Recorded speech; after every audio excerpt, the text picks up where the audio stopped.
여러분, 보통 작가가 누군가의 전기, 비오그래피를 쓸 때는 제일 먼저 독자를 위해 그 사람에 대한 출생, 가족을 소개하고 나서 계속해서 그 사람의 자라온 환경이나 업적들을 써나가죠.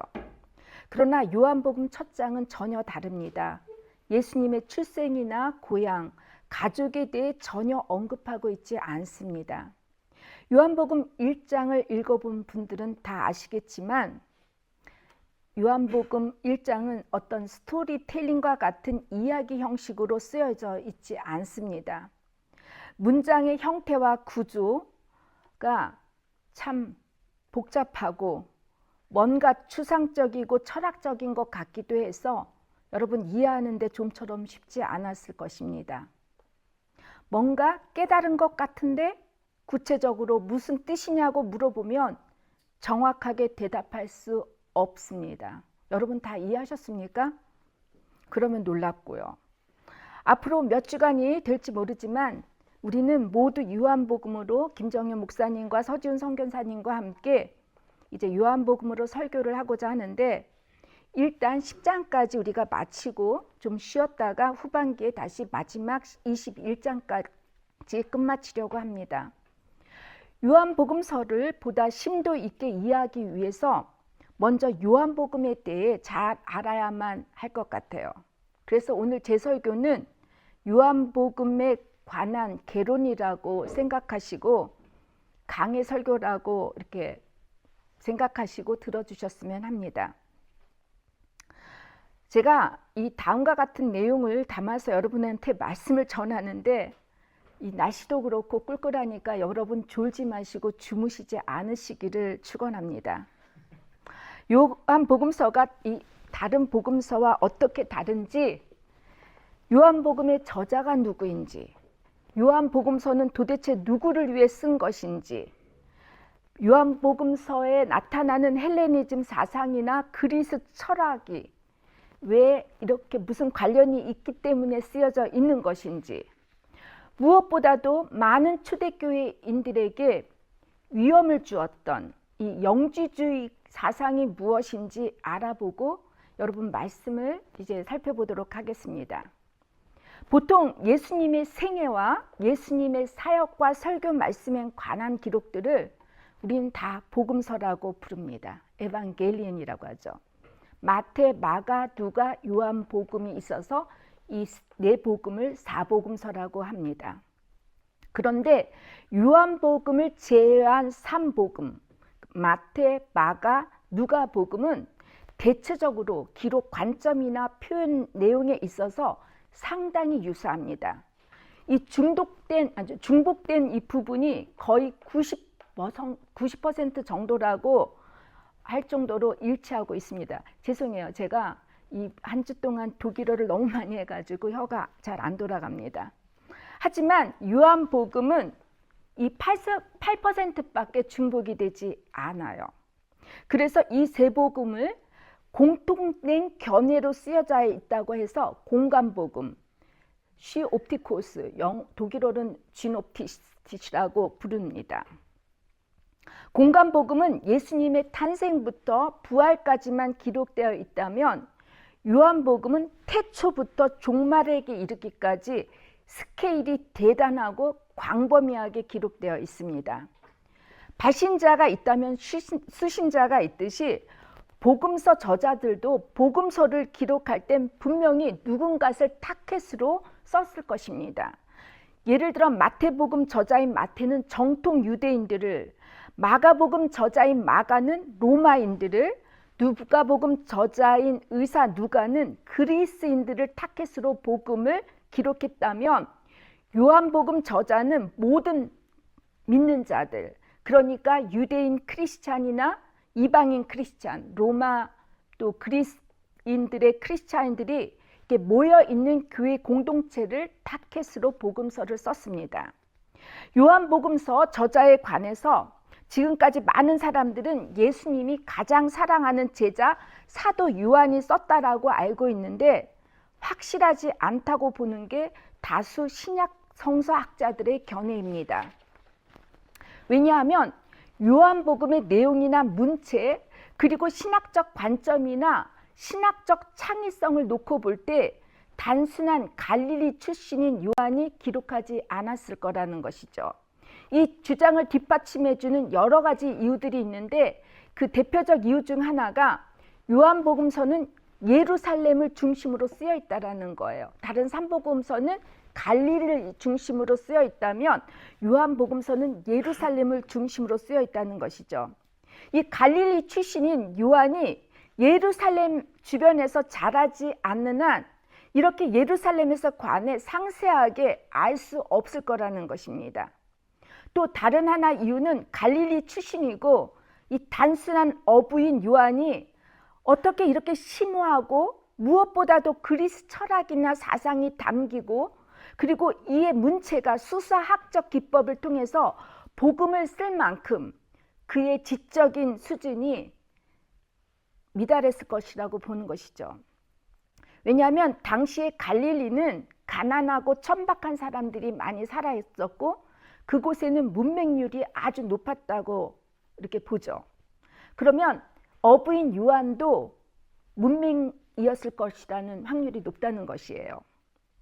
요한복음이 공간복음서와 또 다른 특징은, 공간복음서에는 예수님께서 하나님이 누구이신지, 하나님 나라가 무엇인지 가르쳐 주셨다면, 요한복음에서는 예수님께서 자신에 대해서 직접 말씀해 주시고 가르쳐 주셨다는 것입니다. 하나님께서 처음 맨 먼저 자신에 대해서 커밍하신 사건 다 알고 계시죠? 모세를 호렙산에서 부르셨을 때입니다. 이때 하나님께서는 자신에 대해서 야훼, 아쉐르 예흐에, 예흐에 아쉐르 예흐에, 나는 스스로 있는 자이다. I am that I am. Ich bin der ich bin. 또 그리스어로 에고 에미, 나는 뭐뭐이다라고 스스로 알려주셨습니다. 마찬가지로 요한복음에서는 예수님께서 스스로 자신이 생명의 떡, 세상의 빛, 양의 문, 선한 목자, 부활이요 생명이요 길이요 진리요 생명이고 참 포도나무라고 하시면서 자신이야말로 그리스도이고 메시아이고 동시에 하나님과 같은 사람이다라고 밝혀주십니다. 그리고 더 나아가 당신을 믿는 자는 영원한 생명, 영생을 얻을 수 있다고 처음 영생에 대해서 말씀하십니다. 요한복음 20장 31절을 보면 요한복음서 저자가 왜 요한복음을 기록했는지 구체적으로 그의 의도와 목적을 밝히고 있습니다. 오직 이것을 기록함은 너희로 예수께서 하나님의 아들 그리스도이심을 믿게 하려 함이요 또 너희로 믿고 그 이름을 힘입어 생명을 얻게 하려 함이라고, 이렇게 요한복음의 저자가 밝혔고, 이것이 요한복음의 핵심 주제이고 요한복음을 기록한 목적입니다. 여기에서 예수님이 하나님의 독생자라고 할 때, 조금 전에 우리가 사도신경으로도 고백했죠. 독생자, 하나님께서 유일하게 갖고 계신 아들, 외아들 한 명만을 이렇게 가지셨다고 하면 우리 목사님 독생자예요. 그죠? 그런데 여러분, 이 독생자라는 말은 사실 모노게네스입니다. 모노게네스란 독종자, 좀 말이 그렇죠. 종류가 같은 독종자, 독한 종자가 아니라는 뜻입니다. 그러니까 아버지와 모든 근본 형태, 본질이 같다는 거예요. 하나님과 동질인, 하나님과 똑같은, 즉 예수님이 곧 하나님이며 하나님의 아들이라는 뜻입니다. 둘째, 요한복음서에는 주님께서 기적을 베푸신 7개의 사건들이 기록되어 있습니다. 가나 혼인 잔치에서 물로 포도주를 만드시고, 가버나움에서 왕의 신하의 아들을 치료하시고, 베데스다에서 38년 된 병자를 고치시고, 오병이어의 기적이 나오고, 물 위로 걸으시고, 소경의 눈을 뜨게 하시고, 죽은 나사로를 살리신 사건들입니다. 그런데 요한복음에서는 이 기적 사건들을 기적이라고 하지 않고 표적, 징조, 세메이온이라고, 영어로는 사인이라고 하고 독일 말로 자이헨이라고 이렇게 부르죠. 표적이라 하면 예를 들면 여러분 결혼한 사람들이 서로 반지를 주고받았을 때 이 반지라고 하는 것이 물질 자체로 주고받은 것이 아니죠. 반지 안에 사인이 담겨 있는 것이죠. 결혼에 대한 약속이고 결혼 반지를 끼고 있는 동안에는 그 누구의 남자이고 그의 여자이라는 것을 알림과 동시에 탐하지 말고 건들지 말고, 그래서 이 둘이 서로 변치 않고 죽을 때까지 사랑하겠노라고 알리는 약속의 표시입니다. 마찬가지로 7개의 표적을 통해 예수님이 하나님과 같다는 이 모노게스임을 사인했던 것이어서 요한복음에는 반드시 표적 사건 이후에 주님의 말씀, 주님의 설교가 기록되어 있습니다. 세 번째, 요한복음은 수사학적 기법으로 기록되어 있습니다. 게마트릭이라고 하죠. 이 수사학이란 단어 안에는 담겨 있는 이 숫자로 단어의 의미를 해석하는 학문입니다. 우리나라 알파벳의 기역, 니은, 디귿, 아야, 어여가 있고 영어의 ABC가 있듯이 히브리어 알파벳에도 알렙, 베트, 김멜, 요트, 달렛 이런 것이 있어요. 그런데 특별히 히브리어 알파벳 이 하나하나는 숫자들로 쓰여 있어요. 알렙이 1이고 베트가 1이고 김멜이 3이고 요드가 10이라는 것입니다. 예를 들어 창세기 14장 14절에 하나님은 나의 도움이시다가 히브리어로 엘리에젤입니다. 이 엘리에젤 단어를 숫자로 나열해 보면은 318개가 들어가 있어요. 우리가 요한계시록 13장에 이 666을 잘못 해석해서 많은 오해와 문제들을 일으키는데 666 이 숫자를 히브리어 알파벳으로 풀어보면 네로 황제의 이름이 들어가 있습니다. 요한계시록도 그렇고 요한복음도 이렇게 수사학적 기법을 사용한 이유는 당시에 기독교인들의 핍박과 박해가 심했기 때문에 기독교인들만이 서로 알 수 있는 묵시적 암호를 사용해서 기록했다는 것입니다. 그리고 요한복음에서는 완전 숫자인 7개의 숫자가 많이 들어가 있습니다. 7이 완전 숫자이죠.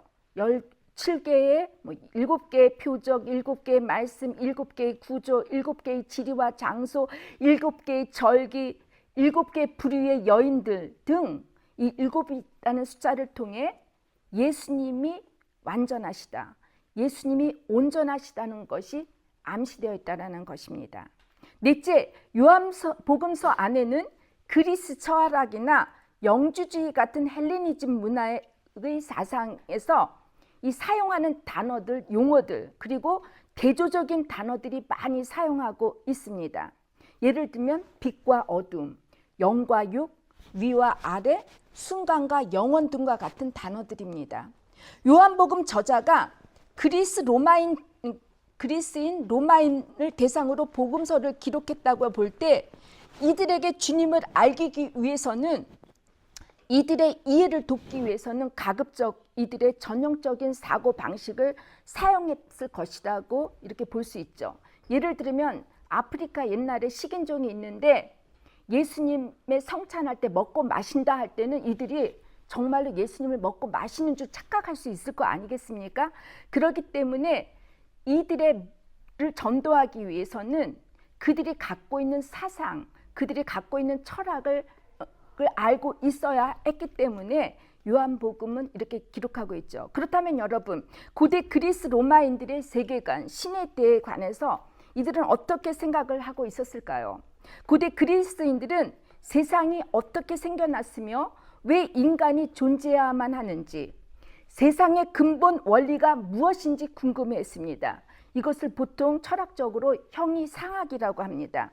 이 물음에 대해 이들은 이성과 지식으로 그 답을 찾고자 했습니다. 이것을 인식론이라고 부릅니다. 예를 들어 여러분, 왜 파도가 치는가라고 물었을 때 고대 그리스인들은 그들의 신화를 통해서 포세이돈님이 화가 났어 라고 답을 했을 때 이 대답이 보편적이고 합리적일 수 없다는 것을 인식했다라는 것이죠.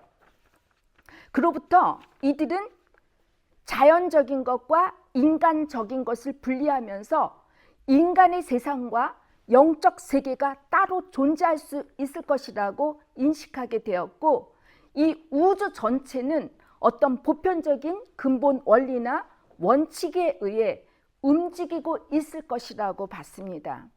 이 자연의 질서와 조화를 이루는 것이 바로 말씀이라고 기록되어 있는데 로고스입니다.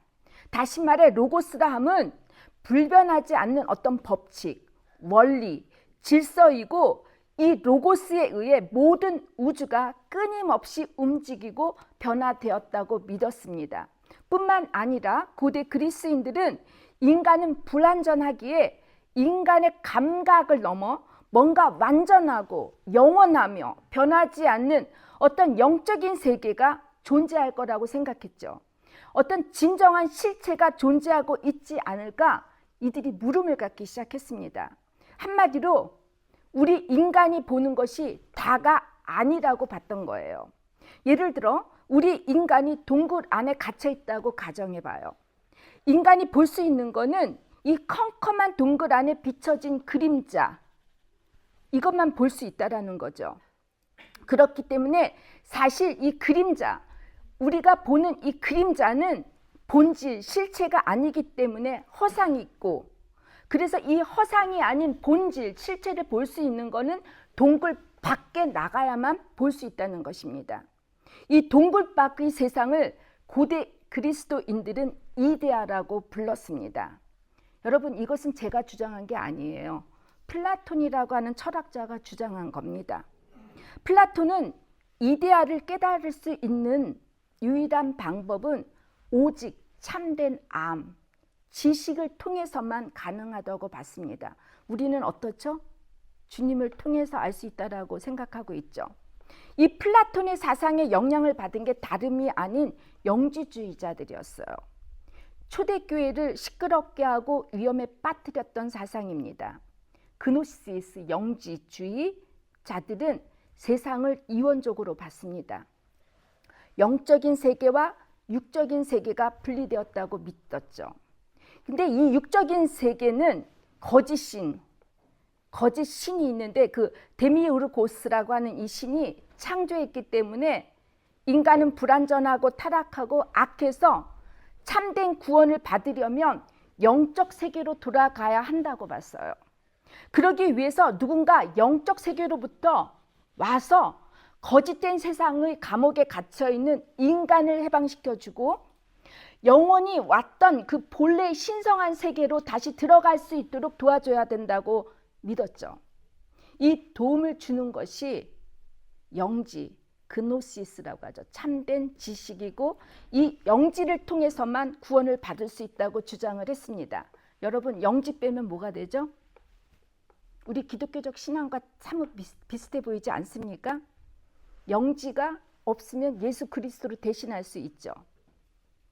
근데 여러분, 이들 영지주의자들 중에서 일부는 예수님을 구원자로 보긴 했어요. 그러나 이들은 예수님은 물질 세계를 창조한 신이 아니라 참된 신의 사자로서 영적인 깨달음을 주기 위해서 이 세상에 왔다라고 생각을 했어요. 그래서 예수님은 인간의 몸으로 이 땅에 온 것이 아니라 순수한 영적 존재로만 세상에 왔다고 해서 이들은 가연서를 주장합니다. 요한복음서의 중요 특징들을 여러분 이제 이해하셨다면 요한복음을 이해하는데 훨씬 도움이 될 뿐 아니라 우리 김정현 목사님이나 서지윤 선교사님이 너무 애쓰지 않으셔도 될 것 같아요. 자, 이제 여러분 우리 모두 함께 오늘 본문 내용을 자세히 살펴보도록 하겠습니다. 요한복음 1장은 서문으로 잘 알려져 있습니다. 창세기 1장 1절 말씀에 태초에 하나님께서 천지를 창조하셨다는 말씀과 매우 유사하게 기록되어 있죠. 이 본문 내용은 데칼코마니의 형식의 문체와 수사학적 기법으로 쓰여져 있습니다. 이 데칼코마니 여러분 다 아시죠? 우리 학교 다닐 때 미술 시간에서 배웠던 건데 다 아쉽지 않습니까? 데칼코마니 다 아시죠? 종이 양면을 이렇게 한쪽에다가 그림 물감을 다 붙여가지고 딱 접으면은 이쪽 다른 한 면에 나타나는 것이죠. 뭐 이거를 한국말로는 뭐 선대칭법이라고 이렇게 하는데 우리가 데칼코마니로 배웠어요. 본문 말씀 중 여러분 1장에서부터 5절과 16장에서 19절이 이렇게 대칭이 돼요.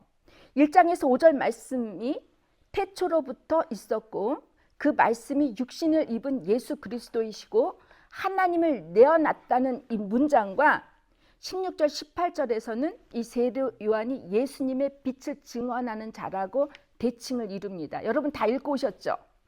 그리고 9절에서 11절과 14절이 대칭이 됩니다. 세상에 오신 참 빛인 말씀이 우리 가운데 내주하지만 세상은 그를 알지 못했다고 이렇게 대칭 구조로 쓰여 있습니다. 또 1절에서 4절까지 보면 말씀이란 단어가 여러분 몇 번 반복되었을 것 같아요. 모르시면 무조건 되고 7회라고 말씀해 보세요. 1절에서 4절에 보세요.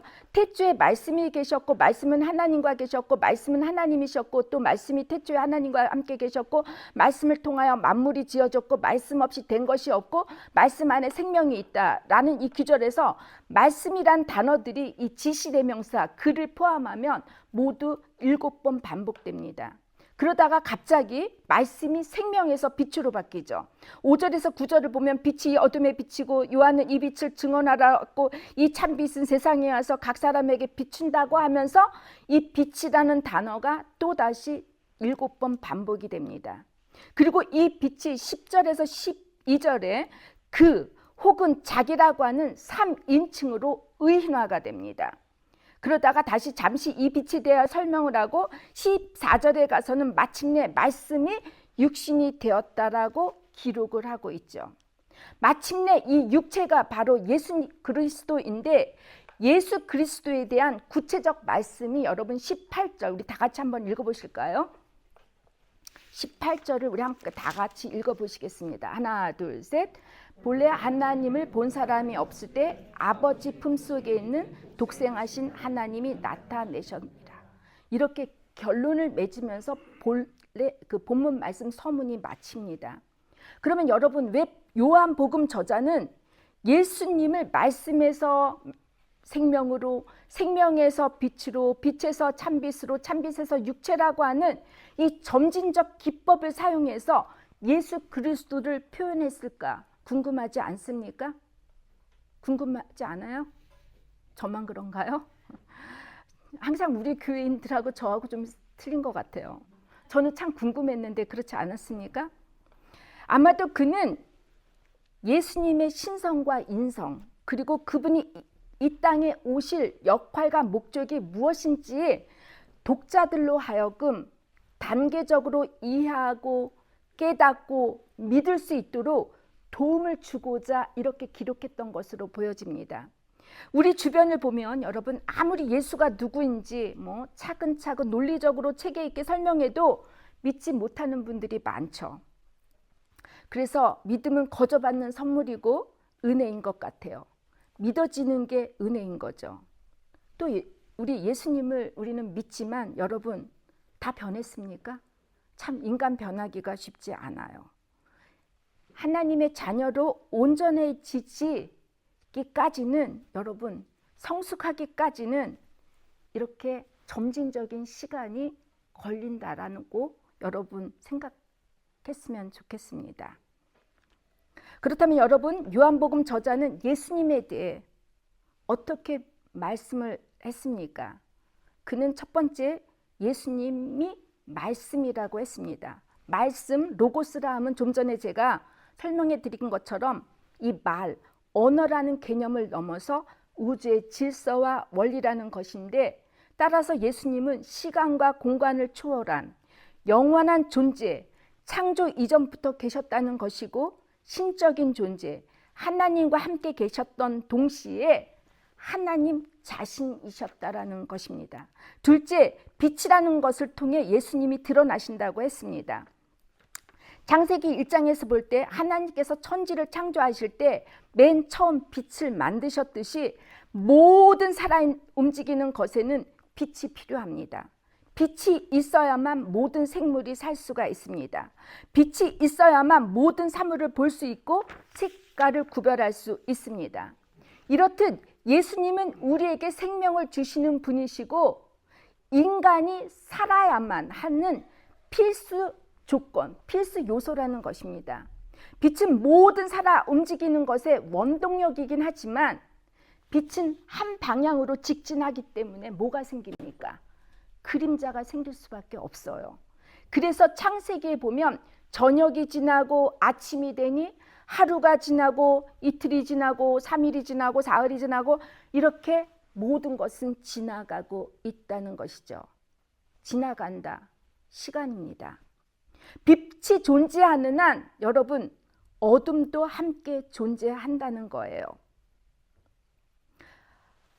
우리가 하나님을 믿고 하나님의 자녀로서 이 세상을 살고 있지만 하나님을 믿지 않는 사람과 별다를 바 없이 우리 모두도 어둠을 직면하고 산다는 것입니다. 여기서 중요한 것은 빛이 어둠을 물리치는 것이 아니라 품었다는 품었다. 물러가라. 어둠아 물러가라. 내가 미운 사람 물러가라. 내 남편 물러가라. 이렇게 보세요. 살아남을 사람이 있겠습니까? 아무도 없죠. 여러분, 어둠은 그림자처럼 우리를 따라다닙니다. 그런데 여러분, 어둠이 깊으면 깊을수록 이 칠흑 같은 어둠 속에서 빛은 더 밝게 보입니다. 우리가 수많은 인생의 어려움과 문제들, 고통과 부딪히는 어둠 속에서 여러분과 제가 헤매이고 방황만 할 수 없도록 하나님께서는 빛이신 주님이 보내주셨고 우리를 환히 밝혀 비춰주시기 때문에 우리의 갈 길을 동행해 주시고 인도해 주시기 때문에 여러분 반드시 모든 문제들은 해결하게 되어 있습니다. 왜냐하면 어둠은 빛을 이길 수 없기 때문입니다. 여러분, 선은 악에 비해서 약해 보이고 힘이 없어 보이지만 반드시 선이 악을 이길 수 있기 때문에 주님께서 악에게 지지 말고 선으로 악을 갚으라고 하셨고 악을 악으로 욕을 욕으로 갚지 말고 도리어 복을 빌라고 하셨고 이를 위해 여러분 우리가 부르심을 받았다라는 것이에요. 우리더러 주님께서 너희는 세상의 빛이라고 했습니다. 우리는 참 빛이 아니에요. 세례 요한더러 많은 사람들은 빛이라고 하지만 세례 요한 역시도 참 빛이 아니라는 것입니다. 그래서 세 번째 예수님이야말로 참 빛이라고 하시죠. 이 참이라는 것, 진짜라는 것이죠. 유일한 것이고 으뜸이 되는 것이에요. 세상에 너무나 거짓과 짝퉁이 많으니까 그래서 참기름, 기름도 참기름이라고 이렇게 부르는데 제가 성탄절 달 저희 동료 목사님 중에서 열렬사제라는 우리나라 드라마가 있는데 그 액션 드라마에 무슨 식탁에 파란 병, 그러니까 초록색깔 병이 있다는 거예요. 병이 그게 뭐냐는 거야. 그래서 제가 가만히 보니까 소주 같아요. 그래서 제가 아시아 마크트에 가서 소주를 보는데 저는 소주를 잘 모르거든요. 보니까 거기에 참 이슬이라고 이렇게 써여 있습니다. 여러 개의 빛이 있을 수 있죠. 요즘은 싸구려 이렇게 레드 빛도 있어요. 하지만 여러분 이 빛들은 에너지가 사라지면 꺼지고 말죠. 아무 효과가 없습니다. 세상에 수많은 주장이나 신념, 철학이나 사상들이 다 있다 할지라도 이것은 생명을 살릴 수 있고 구원을 줄 수 있는 것이 아니라는 거예요. 시간이 지나면 다 헛되고 헛된 것들 뿐이라는 것이죠. 인간을 영원히 살릴 수 있는 분은 오직 참 예수 그리스도밖에 없다는 것입니다. 그러나 이 참빛을 많은 사람들이 거부했습니다. 왜냐하면 참빛인지 모르기 때문이기도 하지만 무엇보다도 인간은 악하고 완고하고 고집이 있기 때문에 알고 싶어 하지도 않고 믿고 싶어 하지도 않죠. 한마디로 인간이 교만하기 때문입니다. 그런데 여러분, 참빛을 안다고 하는 사람들 중에 참빛과 어둠을 구분하지 못합니다. 지난주에 이 독일이 정치적으로 완전히 사회를 발칵 뒤집어 놓은 사건이 있었습니다. 이 독일 기민당, 최대우죠. 기독교 민주당이에요. 이 기독교 민주당에 있는 당대표가, 그리고 이 당대표가 이제 곧 칸슬러 수상이 되려고 이제 선거에 이제 칸디다트가 뭐죠? 후보자로 이제 했는데, 이 사람이 이민 정책의 구구 정당인 그 AfD가 있어요. 대체 정당과 손을 잡았습니다. 다른 정당도 아닌 예수님의 산상수훈을 토대로 세운 이 기독교 민주당이 이런 결정을 해서 곳곳에서 이제 데모가 일어나고 혼란에 빠졌습니다. 이번 주말에 저희들이 이번 주말에 목회 계획을 세우느라고 이제 제가 독일 목회자들과 함께 수련회 갔는데, 저희 독일 교회도 이를 저지하기 위해서 데모를 결정했습니다. 여러분, 예수님이 참빛이기 때문에 우리들도 참 그리스도인 빛이 되어야 하지 않겠습니까?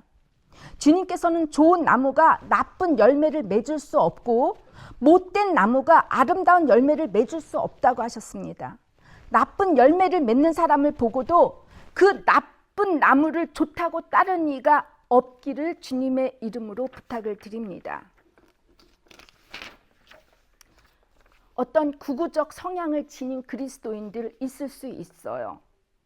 그런데 이 그리스도인들의 이념이 참으로 도가 넘을 정도로 위험해진다면, 특별히 그들의 언어 속에서 그 누군가를 배려한다면, 배제한다면, 여러분, 그것은 그리스도인이라고 말할 수가 없습니다. 제가 우리 독서 모임을 위해서 그 필립 얀시의 내가 알지 못하는 예수 그리스도에 관한 책을 이제 쭉 읽다가, 저는 호기심이 정말 많아서 앞만 보는 게 아니라 뒷도 많이 봐요. 시간이 없기 때문에. 그런데 그 얀시가 하는 이야기 중에 오늘날 우리 교회가 죄인들을 품고 살아야 하는데, 도리어 예수님이 죄인들과 함께 식탁에 같이 앉고 먹고 마시고 이렇게 살으셨는데, 교회는 정작 나와 다른 사람을 배제하고 죄인으로 멀리한다라는 것이, 그 이야기가 제 마음에 닿습니다. 여러분, 자신들이 갖고 있는 욕심과 욕망, 이것이 플러스가 되어서 종교적 신념과 합치게 되면, 필터링하지 않으면 여러분, 악한 말, 악한 행동을 하는 것을 보면 여러분 분명히 좋은 열매를 거둘 수가 없습니다. 열매를 거두지 못하고 입만 무성한 무화과 나무를 주님께서는 무섭게도 저주하셨죠. 이 참빛을 받은 사람이라면 모두가 참 열매를 거두어야 되는데, 여러분, 이 열매를 거두지 못한다면 이거 어떻게 합니까? 여러분과 저는 정말 참 열매를 거두기를 주님의 이름으로 축원합니다. 넷째, 예수님이 육체의 몸으로 드러내시고 우리와 함께 거하신다고 하십니다. 성경은 육체가 변하여 영적 인간으로 변하는 사람들에 관한 이야기를 기록하고 있죠. 그러나 영이신 하나님께서 인간의 몸을 입고 이 물질 세계에 오셨다는 것이 여러분, 신약의 복음입니다. 앞으로 천지를 창조하시고, 말씀으로 천지를 창조하시고, 말씀이 육신이 되었다 함은 여러분, 단순한 소리, 음성이 아니라는 거예요. 이 소리로서 뭔가 만들어내고 창조하는, 그래서 소리가 도구나 방법이 아니라 바로 하나님 자신이라는 것이죠. 우리 청소년들 다 알겠지만 알리바바와 40인의 도둑이라는 이 천일 야화에서 열려라 참깨, 세삼 으프네디 이렇게 하면 도둑들이 보물을 숨어둔 동굴문이 쭉 스스로 열리는 것과 같은 그런 이치가 아니라는 거예요.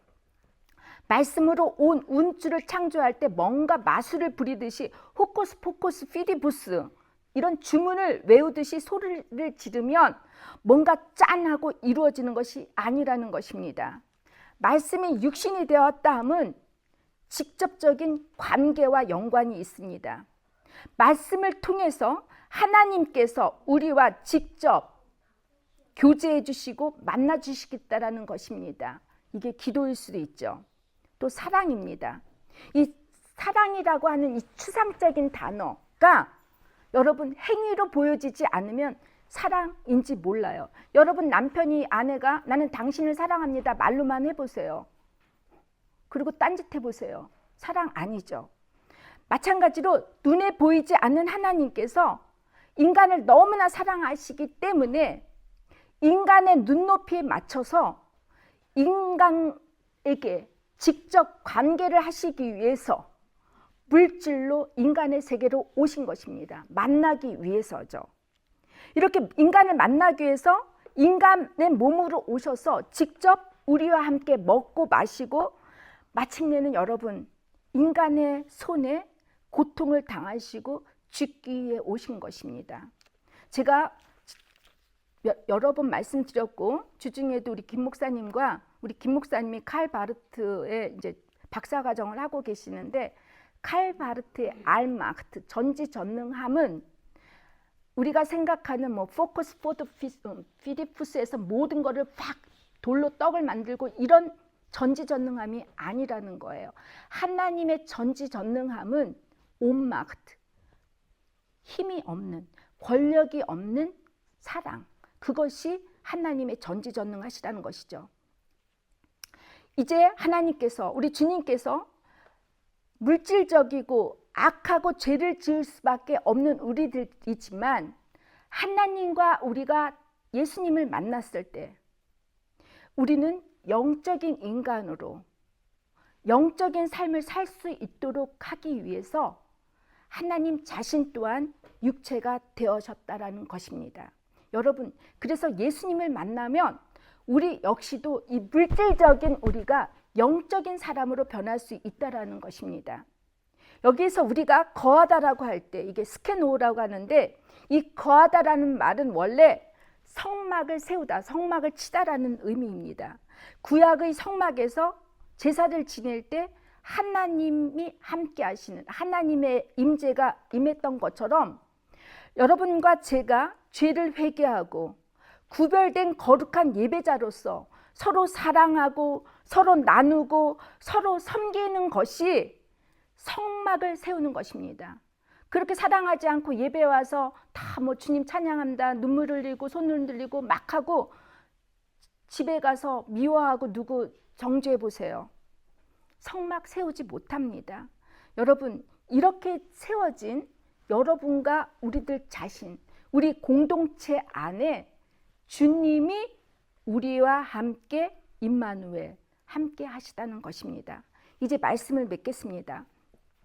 요한복음 1장은 도대체 우리의 삶에 어떤 의미가 될 수 있겠습니까? 그것은 하나님께서 우리에게 세례 요한이 예수 그리스도를 증거하러 온 것처럼 우리 역시 하나님의 빛 예수 그리스도를 전하라고 부르신 것입니다. 그리고 우리 각자가 세상의 빛이 되라고 하신 것이죠. 갈등, 불의, 외로움으로 가득한 이 세상에는 이 빛을 비추는 이가 필요합니다. 하나님의 사랑이 실제로 존재함을 말과 행동으로 보여주는 사람들이 필요하다는 것이죠. 여러분, 우리는 요한복음 서문을 통해서 우리 삶 속에서 하나님의 말씀을 육신으로 이루기를 축원합니다. 우리 일상 속에서 사랑과 빛과 은혜의 증인이 되기를 축원합니다. 그리고 우리가 하는 모든 일 속에서 그리스도께서 우리와 함께 하시며 말씀으로 빛으로 생명으로 존재하신다는 것을 여러분 항상 기억하시면서 살아가기를 주님의 이름으로 축원합니다. 기도하겠습니다.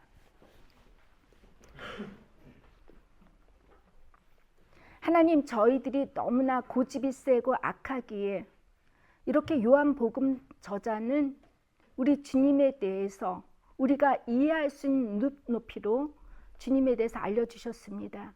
하나님, 갑자기 우리가 변할 수는 없다 할지라도 우리의 살아가는 삶 속에서 주님을, 빛이신 주님을 바라보며 우리 스스로도 빛으로 걸어가고 빛이 되는 주님의 자녀들 다 될 수 있도록 저희 모두를 축복하여 주시옵소서. 예수님의 이름으로 기도를 드립니다. 아멘.